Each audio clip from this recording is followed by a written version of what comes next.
여러분, 따뜻한 냄비 속 개구리 이야기 아시죠? 처음엔 편하네요. 물도 적당히 따뜻하고 주변 개구리들도 나랑 별반 다를 게 없어 보이거든요. 그런데 어느 순간 깨닫고 보면 이미 늦었습니다. 냄비 속에서 안주한 개구리는 먹기 좋은 개구리 찜이 되어버려요.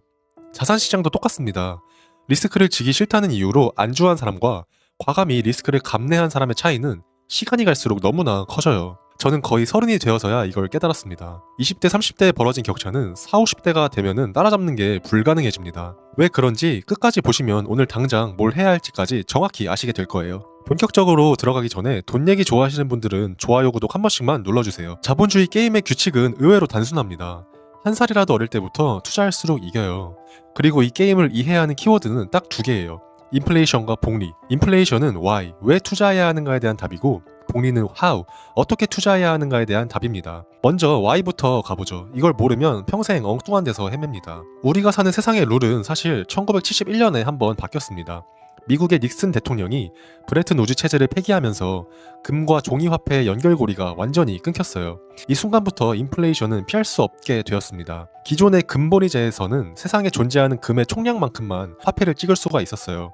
그런데 브레튼 우즈 체제가 폐기되면서 이제는 정부같이 권위 있는 주체가 이 종이화폐를 마음대로 찍어낼 수 있게 되었어요. 심지어 발권기로 실물 종이를 찍어내는 것도 아니에요. 그냥 새로운 부채가 생길 때마다 마우스 클릭 딸깍 한 번으로 전산상으로 만들어집니다.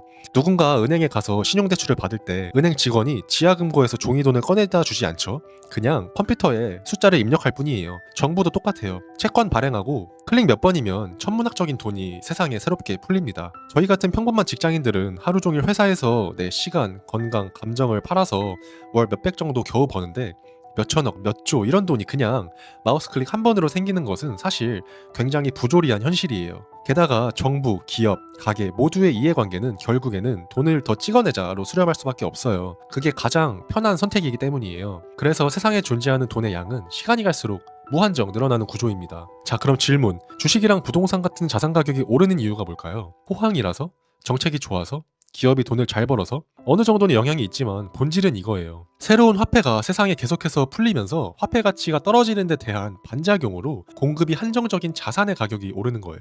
이 관점으로 시장을 보면 오늘 산 주식이 내일 떨어질까봐 전전긍긍할 필요가 없습니다. 체제가 무너지지 않는 한 시간은 자산 소유자의 편이거든요. 반대로 자산이 없거나 빚만 있는 사람에게 시간은 누구보다 잔혹합니다. 이건 제 뇌피셜이 아니에요. 300년 통계로 부의 불평등을 추적한 21세기 자본의 저자 토마 피케티가 인류 역사 대부분의 기간 동안 자본소득이 노동소득보다 10배에서 20배 높았다는 사실을 밝혀냈어요. 그리고 이 격차는 앞으로 더욱 벌어질 겁니다. AI와 로보틱스가 발전할수록 인간 노동의 가치는 더 가파르게 떨어질 테니까요. 자산 없는 사람의 인생은 더 힘들어지고 양극화는 더욱 심해질 거예요. 여기까지 들으면 이런 생각 드실 수 있어요. 그럼 이 불평등 뒤집을 방법은 없나? 있긴 있어요. 딱 두 가지. 혁명과 전쟁입니다. 전 세계 노동자들이 단결해서 자본가들을 모두 척출하거나 전쟁으로 인해 실물 자산이 물리적으로 파괴되면 이론적으로는 평등한 사회가 될 수 있긴 해요. 실제로 1960년대 중국의 대약진 운동과 문화 대혁명 시절 소위 자본가라고 불리는 사람들을 모두 인민재판으로 죽여버렸기 때문에 모두가 평등해진 사례가 있긴 해요. 또한 1913년부터 1950년 사이 유럽은 두 차례 세계대전을 거치며 실물 자산이 모두 파괴되었기 때문에 자본가였던 사람들이 모두 가난해져서 다 같이 평등한 사회가 됐어요. 다시 말해서 두 사례 모두 다 같이 가난해져서 이룬 평등이에요. 이거 우리가 원하는 평등이 진짜 맞을까요? 우리가 간과하는 사실이 하나 있어요. 우리는 지금 유지되는 체제를 너무나 과소평가하고 뭔가를 계속 바꿔야 한다는 강박에 시달리고 있는 것 같아요. 그런데 사실 지금 이렇게라도 유지되는 체제는 혁명보다도 더 혁명적인 노력의 결과입니다. 우리가 불평하는 이 자본주의 체제가 굴러가기까지 셀 수 없이 많은 목숨이 희생되었거든요. 게다가 진짜 혁명이나 전쟁이 일어나서 모두가 똑같은 삼배 옷을 입고 평등을 노래한다 한들 그게 정말 행복한 사회라고 확신할 수 있을까요? 혁명과 전쟁 같은 극단을 기대하기보다는 현실의 체제에 맞춰서 나를 바꾸는 게 훨씬 현명할 겁니다. 그러면 어떻게 해야 할까요?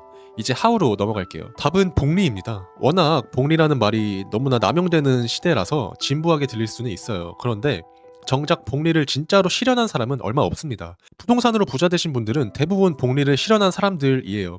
한번 사고 절대 안 팔아서 부자가 됐어요. 그런데 주식 투자하시는 분들 중에는 복리를 실현한 사람은 1000명 중에 1명 될까 말까일 거예요. 대부분 그냥 단타 치면서 푼돈이나 벌거나 좋은 장에도 잡주 투자하면서 돈을 오히려 잃거나 그런 경우가 훨씬 많거든요. 복리를 제대로 실현하려면 애초에 처음부터 팔지 않아도 될 자산을 고른 다음에 계속해서 긴 시간 동안 팔지 않고 모아가야 해요. 하루라도 빨리 시장에 몸을 맡겨서 시간을 내 편으로 만들어야 합니다. 단기 변동성은 긴 투자 지평으로 피할 수가 있어요. 또한 개별 종목 고르는 게 어렵다면 S&P 500이나 나스닥처럼 시장 그 자체를 사면 됩니다. 개별 주식엔 그 기업에 대한 믿음이 필요하지만 시장 전체를 사면 우리가 사는 자본주의 체제에 대한 믿음만 있으면 되거든요. 기업은 더 일 잘하는 기업으로 언제든 대체될 수 있지만 역사적으로 자본주의를 대체할 수 있는 더 우월한 체제는 존재한 적이 없기 때문이에요. 한편 폭락론자들이 투자로 돈을 못 버는 이유는 자명해요. 체제의 논리와 정반대로 가기 때문이에요. 대신 이들은 명성과 콘텐츠로 돈을 법니다. 자산 없는 사람들의 가려움을 시원하게 긁어주거든요. 그런데 진짜 문제는 이 폭락론자들의 말을 믿고 평생 행동하지 않는 사람들이에요. 부동산, 주식, 비트코인 뭐든 떨어지기만을 기도해요. 그런데 한 가지 묻고 싶어요.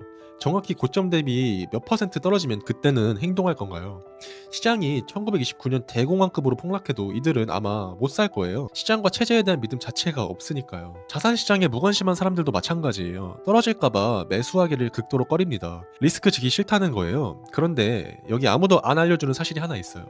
리스크는 위험이 아니라 엄밀히 말하면 변동성이에요.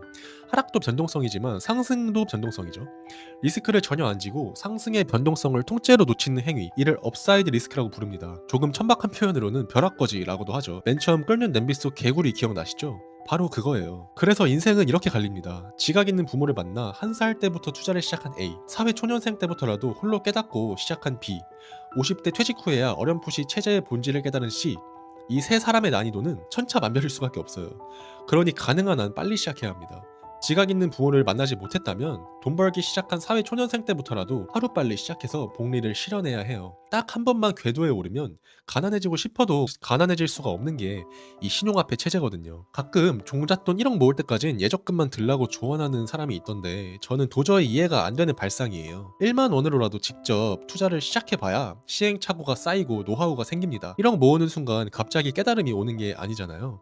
지금 당장 증권사 계좌 만들고 삼성전자 한 주라도 사보는 사람이 막연한 걱정만 안고 행동 안 하는 사람보다 훨씬 앞서갈 확률이 높습니다. 이런 체제가 옳다 그르다 따지는 건 사실 부차적인 문제예요. 그저 객관적 현실일 뿐이고 이에 순응하냐 마냐는 개인의 선택일 뿐이에요. 공정과 정의를 따지는 것도 어려운 이들을 돕기로 결심하는 것도 결국에는 어느 정도 궤도에 오른 이후에야 선택할 수 있는 문제입니다. 자본주의 신용화폐 체제에 살면서 마치 근본이제, 사회주의 이런 체제에 사는 것처럼 생각하고 행동하면 곤란에 빠지기 십상이에요. 게임의 룰도 제대로 모르고 텍사스 홀덤 테이블에 앉아서 인생을 건 한판 승부를 벌이고 있는 셈이죠.